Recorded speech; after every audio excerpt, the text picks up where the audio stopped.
Welcome to Evolve, Reinventing Leadership, Building Freedom Cultures, with thought leader and award-winning author Yvette Bethel. This podcast provides you with insights and ideas you can use to reinvent your culture through trust and the principles of interconnectivity, flow, and balance. At a time when the world is rewriting the rules of work, traditional leadership practices are not enough. It's time to perceive persistent challenges through a new lens.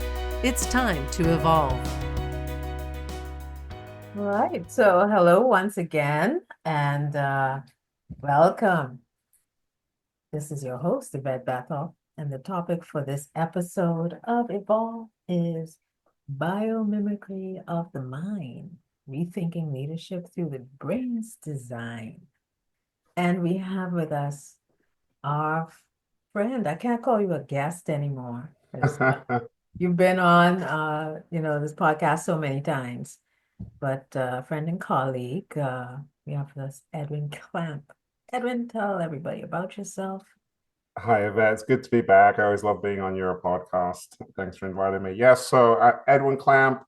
Yvette and I have a relationship that revolves around thinking deep thoughts. And so I could tell you about my life, but it's not as much fun as all of the great thoughts that we discuss. So, but I'm easy to find online if anyone wants to connect with me. Edwin Clamp. All right, and we'll come back to that at the end. Yeah. But, all right, let's jump right in. In simple terms, because nobody knows about biomimicry, or very few people know about it. So please tell us, in layman's terms, what does biomimicry of the mind actually mean? Okay, yeah. So biomimicry is where we design something. It could be a product, it could be a system that will mimic an aspect of nature. So, and I think the reason that this is an important principle is one, of course, if it's happening in nature, this, this artifact, whether it's a product or a process, works obviously in terms of how it flows. But also nature is very, very good at doing things very efficiently. So when we're mimicking nature in many respects, we're mimicking very efficient systems and processes. So it's something that we should be thinking about. Can you give us an example? Yes. So again, this is, it's really hard when we talk because we go into so many different things, but what we've seen, particularly with computer-aided design, CAD design over the years, is you would have engineers design things that are very boxy and straight lines and et cetera, and they did a good job like making planes and such. But there's a whole new generation, and it's just kind of folding in some of the AI stuff. It's called generative design. And what you see is that engineers are able to design things like a car frame or an airplane frame that look much more like what we would consider our bone structure to look like.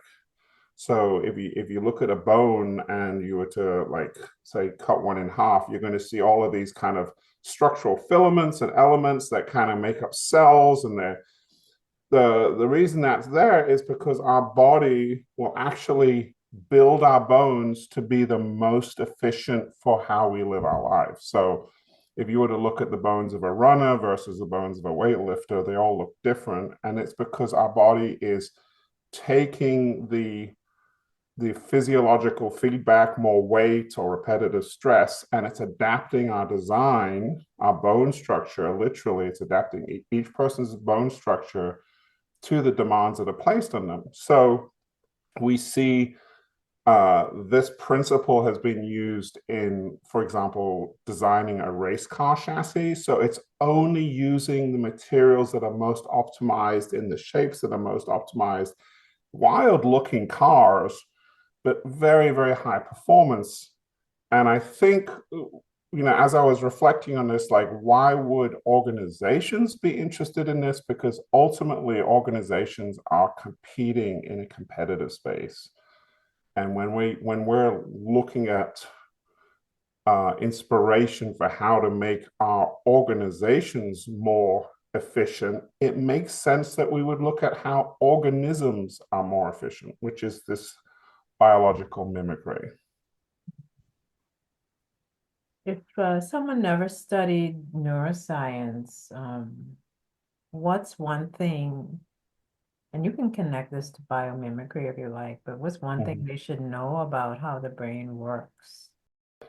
I think one of the things that stands out most to me is what we have learned from science versus maybe how we intrinsically conceive the brain to work. So for a long time, we literally thought the brain was, that we can borrow a term from computing, central processing unit, or CPU.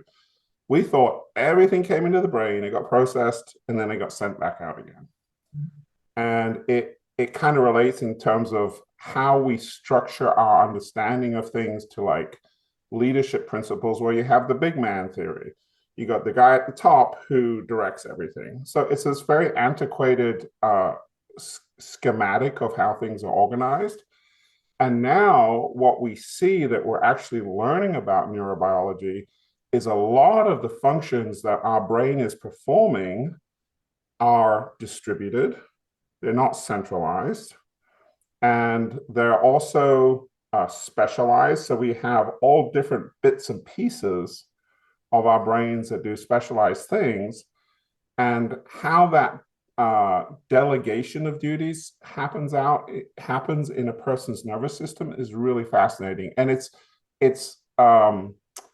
antithetical to that kind of centralized model of thinking that I think many of us were taught was the way our brain works.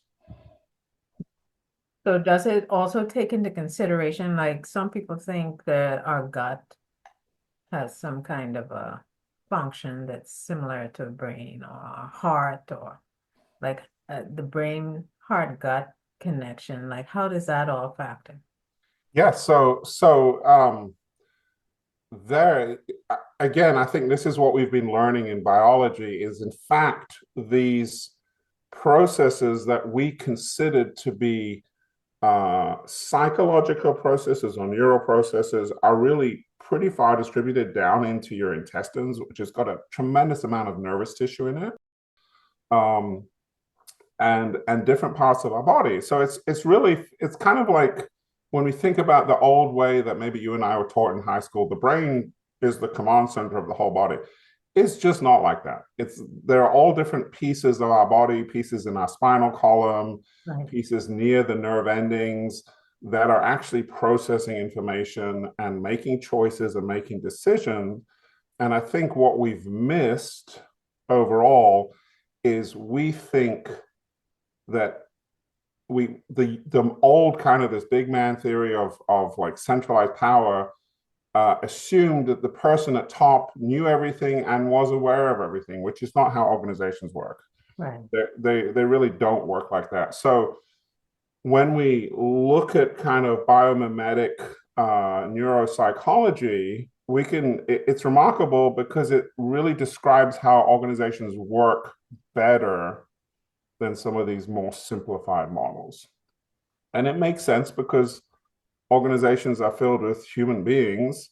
So looking at how human beings work should explain to some extent how organizations naturally kind of end up functioning. It's what we do, basically. Would you say that one of the more simplified models would be command and control, which kind of strips out all of these, I guess, idiosyncrasies, for lack of a better word, or nuances, maybe? Well, I think it's yeah. So maybe a precursor model for how we understood how we function as humans, and also how we built our systems, our organization was this command and control system. And I'm not saying that's a bad one, but it is a simplified model. And as complexity increases, those models tend to break. So it makes sense that as our for example, when you look at a simple organism, they have simple systems. When you look at a complex organism, they have complex systems. It's the same with our organizations. Like, I'm sure that there are organizations out there, like a factory that makes rulers. They can operate on a very simple paradigm, a mechanistic clockwork paradigm, because they're just producing the same product all day long. There's not a lot of complexity there. But once you start getting into banking and consultancy services where you're dealing with a lot of change and a lot of complexity, now we need to say, okay, what metaphor for our systems works best with this level of complexity? And I think that's why I find a lot of meaning in this neuropsychology as a model, because it's very, very adaptive. It's like, as human beings, we excel at dealing with complexity. That's what we do. Very complex social interactions. This is essentially the root of our survival strategy, is we're able to adapt. We're able to deal with changes and complexity.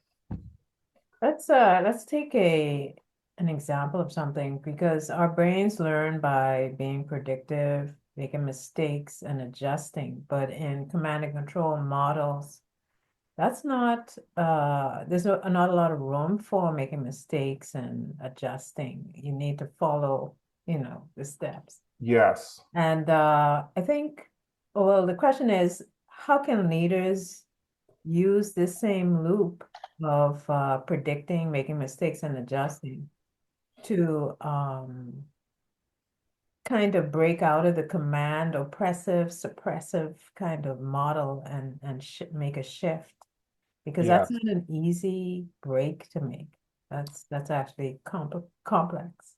It's more than complicated. Yes, it is. It's so funny, Yvette, because when I look at this, I see organizations, like, for example, when we're talking about biomimicry, we're definitely talking a lot about feedback loops Right. and learning processes. So you can look at today's organizations and you can be like, okay, they did some A/B testing on something, or they did a debrief on whatever. So you can kind of see these rudimentary feedback loops in there. But I think there's a piece that we're missing. There's a piece of mentality there that is almost like, I think we got most of this process figured out. We're just dialing it in. We're just getting to the highest level of efficiency by addressing some of these issues. And then once we've got all the settings done, we can kind of like leave it, and this process should be good. And I get that, but we are living in a much more volatile world. So the shift that's happening is maybe not so much on this distributed feedback loop process wherever it's happening in the organization, but it's more like the leadership attitude or the epistemology, like how they see all of this being structured and their role in that. Because ultimately, when you look at the principle of our nervous systems, it's completely centered on continual learning. Right. So an organization that's operating on this more suitable paradigm is really going to be a learning organization that becomes central to the very culture of the organization, that they're constantly testing hypotheses, adapting it. It sounds, we've talked about the Cartesian Newtonian mindset, which is kind of based in science. It sounds science-ish. You say test the hypothesis, but it's beyond that. We're not rigidly doing this where it becomes part of the culture, where we're continually reflecting on what's happening and trying to learn from every single experience. That continuous learning, and we talked about this in another conversation, is really connected to continuous change, which happens because of the feedback loops, Mm-hmm. and them intersecting with each other, creating, movement and Right. the opposite of stasis. So I think what you're talking about with regard to the continuous learning is change is happening and is being integrated in, and people are learning from it, and then more is being integrated. So it's this incremental growth that's continuously happening and change. Yeah, and when you look at the neurobiology there, what's happening is that continuous learning is happening throughout the organism. Right. Like I reach for a glass and I'm I miss it by 3 inches, and then I move my hand Yeah. to it. Okay, my mind has just made a little micro adjustment there, and next time I reach for the glass, I'm going to hit it right on. Right. So that is happening, but also what is happening in our nervous system is we have this gating process to say, okay, this little thing can be handled right here. But maybe there are other things, sensory pieces of information or things that we're learning that have to be elevated. And this is what eventually comes into our consciousness. So Mhm. it's not only about the functional unit learning from it, it's also knowing when that information needs to be distributed more widely so that everybody else can also adapt to that. Let's tie emotion into this conversation because every organization has what I call an emotional landscape. Yes. Um, and the brain has a specific center that deals with this. But Mhm. so the brain switches between modes of exploration, focus, and threat. Right. And how do these modes show up in workplace behavior? Well, that's a good point. I think to what you're saying there is we need to recognize that we have different functional modes. We have flight and fight mode, Right. emergency, like it literally changes our physiology to be more focused, to have more resources available for whatever's coming at us. We have relaxation mode, which engenders some other physiological changes. So we have modes. It would make sense then, in a biomimetic way, that organizations should also be having modes. Like for example, now we're going to see all kinds of organizations being challenged by AI. And so, from an organizational point of view, this could be an existential crisis for them. They can shift their modes. Maybe they were like, it was great. They were living off of their, you know, all the investments they've been getting in and kind of like living the dot-com lifestyle. It's been great. And all of a sudden, this threat comes along. They need to shift the modes into, okay, we need to address this threat. So we're going to increase our focus. We're gonna cut we're gonna bring all of our available resources to bear on the problem. It's kind of a modality thing, and once that threat has been addressed, our nervous system can go back into whatever the other mode is, production mode, or you know reflective mode, for example, which is important to learning. So it's okay for organizations to switch between modes, but what I have seen, I'm sure a lot of our listeners have, organizations kind of get stuck in the flight or fight continually. They're always putting out fires, and they're never able to to get to that place, which is really important, where you can kind of step back, reflect, learn, and then adapt ultimately to the changing environment. They spend their whole time in the flight or fight mode, or it's Mhm. not healthy for an organization to be there.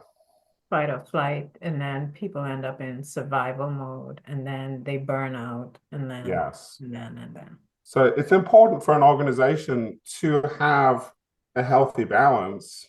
Mhm.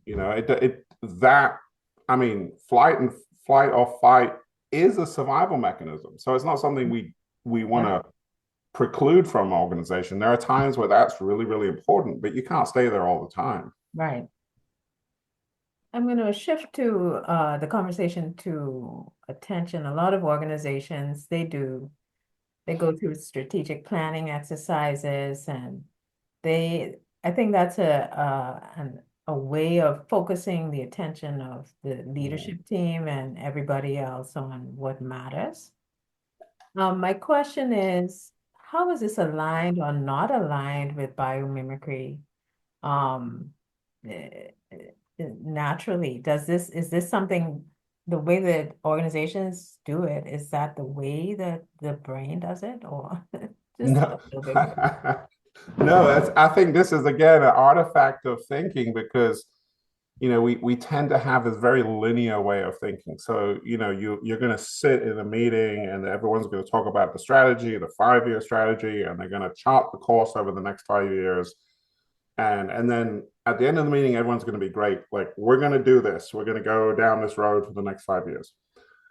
That's a linear path that is assuming that the future is going to be predictable. And the world that we're living in right now is increasingly becoming unpredictable. Right. So I think what shifts there is, instead of, again, it kind of goes back to these big man vibes. It's like, I got this figured out. What I say is going to be in the next 5 years is going to be because I'm the big man. No, no, no, no. We're now dealing with a very unpredictable landscape. Things are going to come along. Geopolitically, things are changing. Technology is changing. The workforce is changing. There's a lot of change. Mhm. So what shifts is not that you don't want to have strategy. You want to have an idea of what you're going, but the focus moves away from I'm going to dogmatically pursue the goal that was set to I kind of have a general idea of where we're going, and I'm going to be very responsive to the stimuli that I'm getting from my environment so that I can adapt and optimize my performance based on what's happening in the environment. It's a shift in thinking. It's a subtle shift because in both cases, there's this kind of long-term sense of direction. But to give you an analogy, you mentioned strategy here. In corporate strategy, we have this term blue ocean strategy. Mhm. And it's kind of it's basically saying there is nothing in the landscape that's going to get in your way. You can sit here and you can chart your course and you can just we're just going to turn the engines on and go to this destination across this blue ocean. You're not really hindered by impediments. Shift that kind of boat analogy to now your boat is stuck in a field of icebergs and it's foggy. You can't just go full speed ahead because you're going to crash into something. You've got to shift your efforts now to sensing. You're going to put people around your boats with binoculars and maybe long poles, and they're going to be feeling for icebergs and like, okay, ahead a little bit on the left, reverse engines. And it's much more adaptive in navigating. It's still the ocean, but now it's an ocean full of obstacles that are dangerous. Okay. So you respond to that by increasing your sensory perception around your ship. You can't just put the rudder where you want it to go and then go get a cup of coffee. You can't do that in a much more threat-laden environment. You've got to be shifting to sensing and making sense of those inputs. Translate that into a business application. Like, what does that mean? Sensing and all of that in a Um, context. well, I can give you an example. I know somebody very high up at one of the largest software corporations, product manager. Uh, they get, which is amazing, they get thousands of pieces of customer feedback a day coming in through their apps. And the mentality there in the organization is we're designing this product. This is our product. We're going to take it where we want it to go. Versus all of these thousands of people who are giving the input. I need this feature and I need this feature. And wouldn't it be great if the product did this? It shows the differences between those mentalities. Here you have a group of experts who think they have it all under control and they understand it better than anybody else. But then you have all the users of the product over here who say, no, we need something different, And so there's two, and in the end, it creates two very different outcomes. You have a product that, and we've all seen this over the years. Company releases a great big fanfare product. We can think about IBM's OS Warp. For those of you who are older like me, it was an amazing operating system built with the best technologies, and nobody wanted to use it, right? And then you have other things that are very responsive to user input that just become like amazing, like Uber products that people just love using because it's meeting the needs of the customers. So it's very much about how you're handling that feedback. I mean, Yeah. this is traditional. I mean, this is not even like biomimetic. This is just straight up common sense. In biomimicry, there's a term called a reflex arc. Mm-hmm. What exactly is that, and how can organizations use that idea?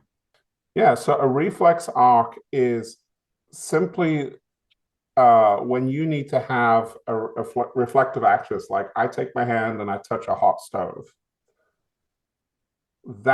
The sensation of the heat on my fingers will trigger my nerves to fire, but that nerve signal does not go all the way up to my brain before it's responded to. It will go basically to my spinal cord, and the decision to pull my hand back takes place in my spinal cord, not in my brain.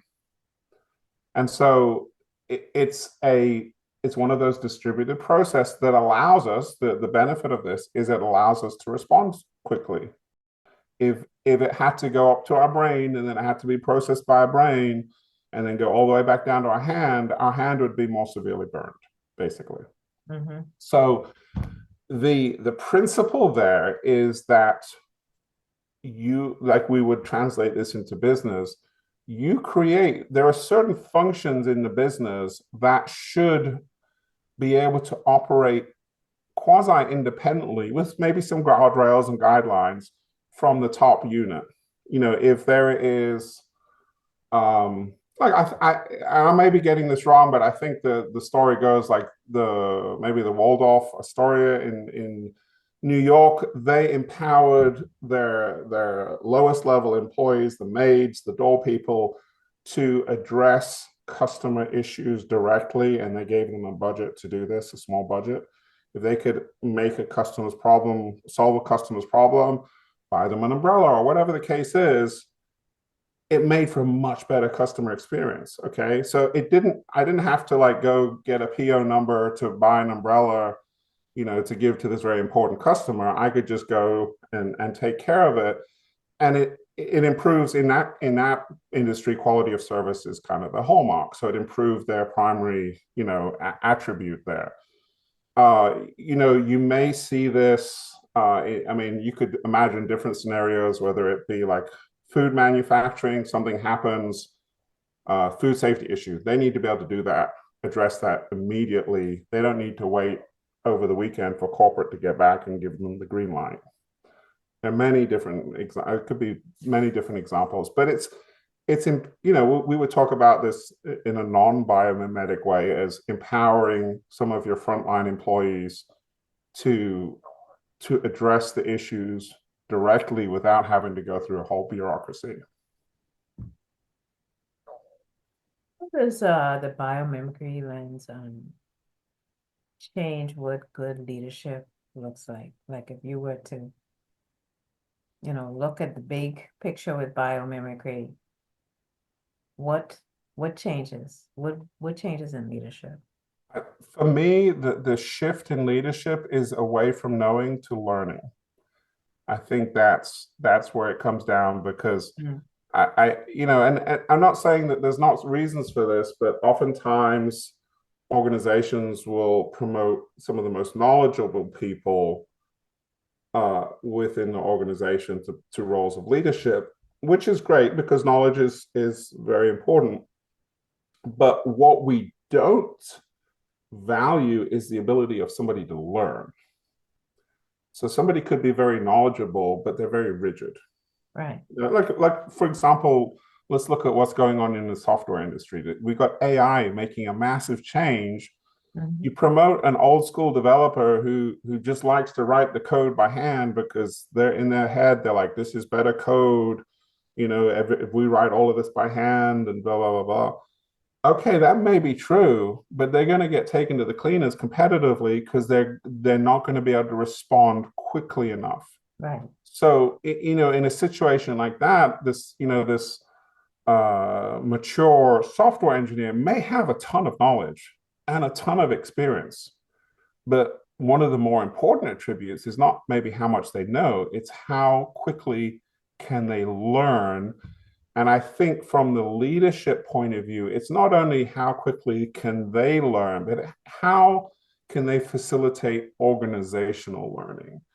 I think that's really, really one of the key points that comes away from here is we as organizational leaders should really be looking to help everybody else learn and increasing the rapidity of our learning cycles so that we're more adaptive. We can find our competitive advantages quicker when the environment changes.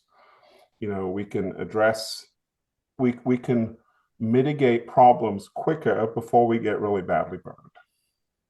That's an interesting approach because a lot of organizations will put some measurements in place around learning that have to do with output. What you're suggesting is really to be able to assess the capacity of the organization to learn, and there aren't that many tools. No, I think it's a new space. Yeah. It's not individual learning. It become well, I was a number of years ago that I was doing educational consulting, global educational consulting.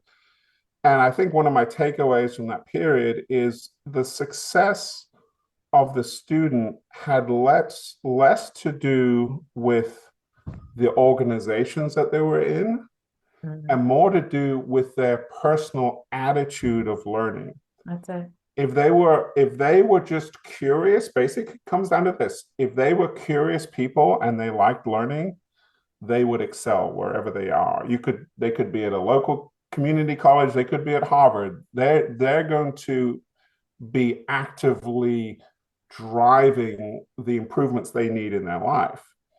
I think within the organization is creating the culture where you are maybe selecting in curious people and creating a culture where learning is encouraged, not penalized. Because remember, learning comes from learning from mistakes.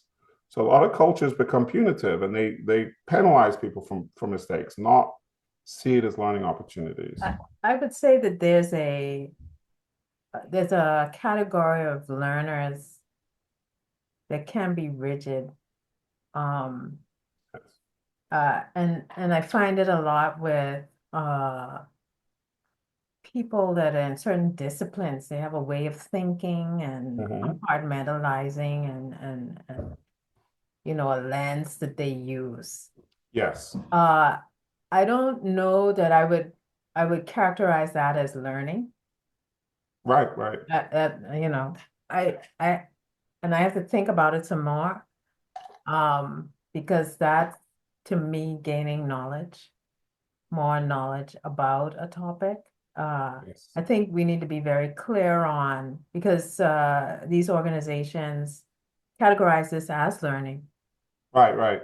And we need to be clear on what actual learning is and what the gathering of knowledge is. Because that group of people that learn in a very rigid and structured way, that are not necessarily curious, they just want to know more for other reasons.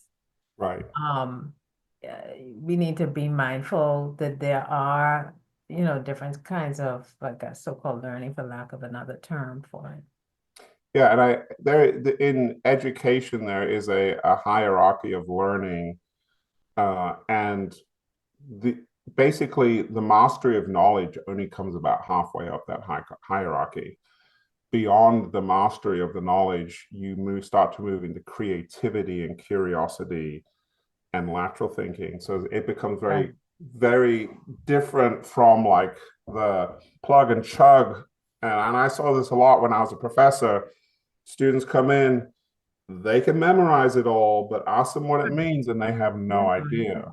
Yeah. And I think what we're seeing is a shift in the landscape now, because we talked a little bit about like the the eminent software engineer who knows a lot.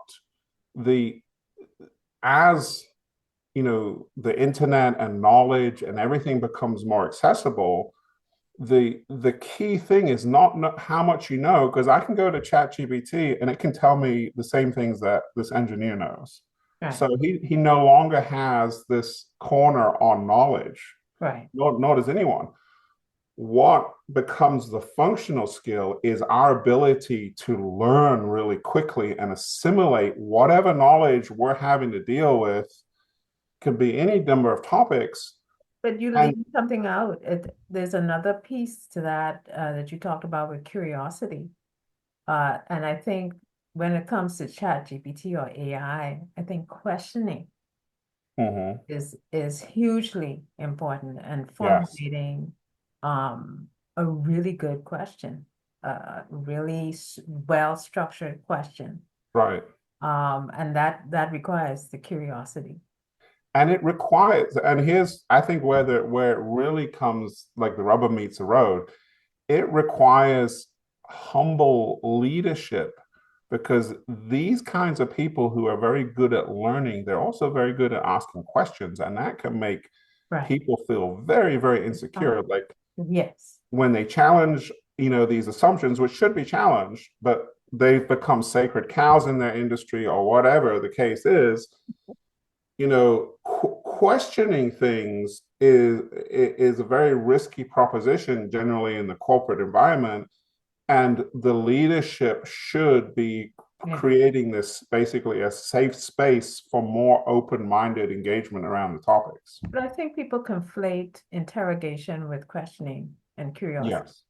And that's where it goes off, kind of Right. And those are two different things. One is like, I've got an agenda that I'm trying to push, and I'm going to do that through questions.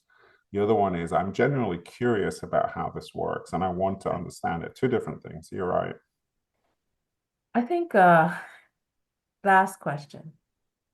What's one thing that you'd like to leave with people, something that they can take with them with regard to biomimicry, if they didn't get some of this, or just boil it down to something very simple, something that they can use to impact their leadership or interaction with other people?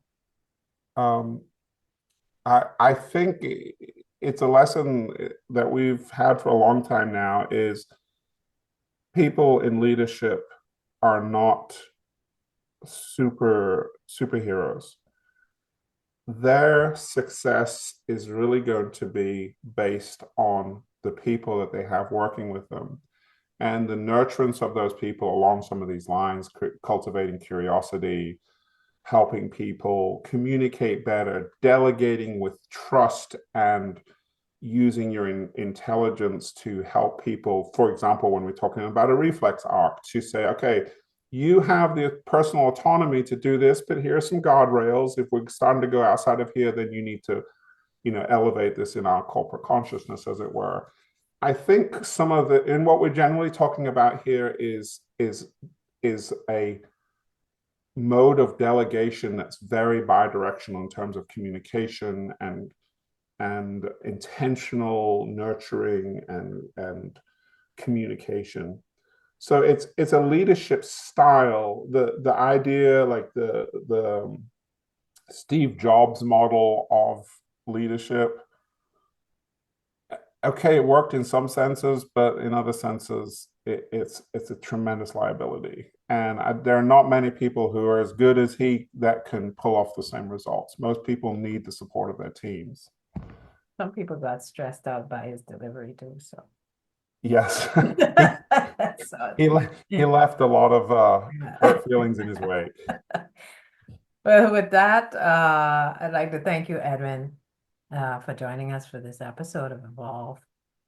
And before we sign off, just share with our audience how they can connect with you.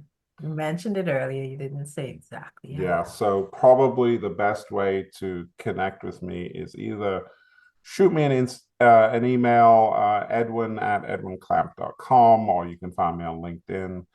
Just put in my name, Edwin Clamp. I'd love to connect with people. I love talking to people about deep things and business challenges, especially the more difficult they are, the more I enjoy it. So hit me up.